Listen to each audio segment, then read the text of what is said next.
It was early in the morning of May 2nd. I had just received the children that I cared for out of my house.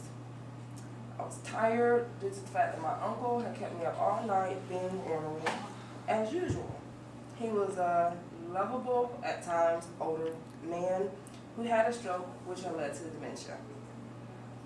The past couple of weeks had gotten unbearable for me and him because he was so ornery. At that point, he didn't want to eat. So I would be pinching his nose. You're going to eat this oatmeal. You're going to eat this mashed potatoes.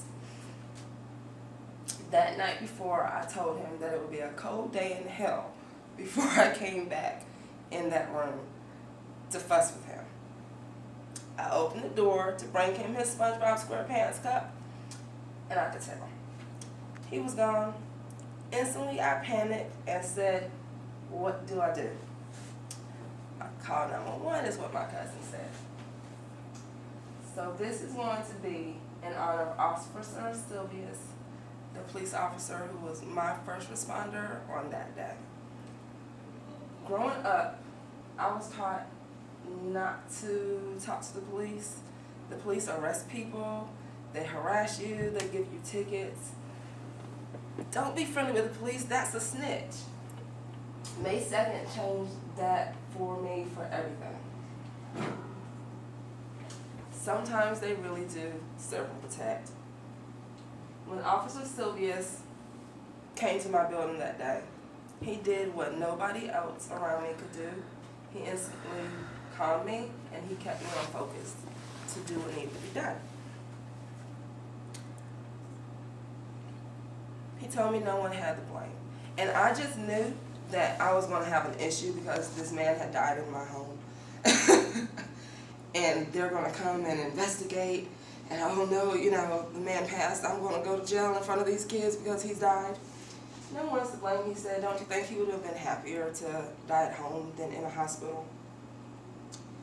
He stayed with me the entire time until the funeral home came and took his body away. He went above and beyond. The kids were running around crying. I'm chain smoking. I couldn't comprehend to take care of the kids at the time. He put the kids in his lap, turned cartoons on, gave them some milk, sat with them until their parents came, and he stayed with me the whole time. That day, he was my guardian angel. He gave me new respect for police officers. They not only put their lives on the line, but really they did serve and protect. My book was Police Officers to the Rescue. Any questions? You're the officer. He's still alive, isn't he? Mm-hmm.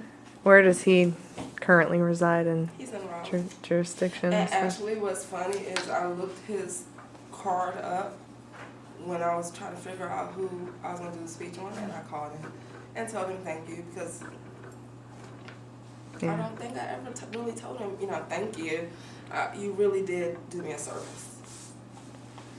Anybody else?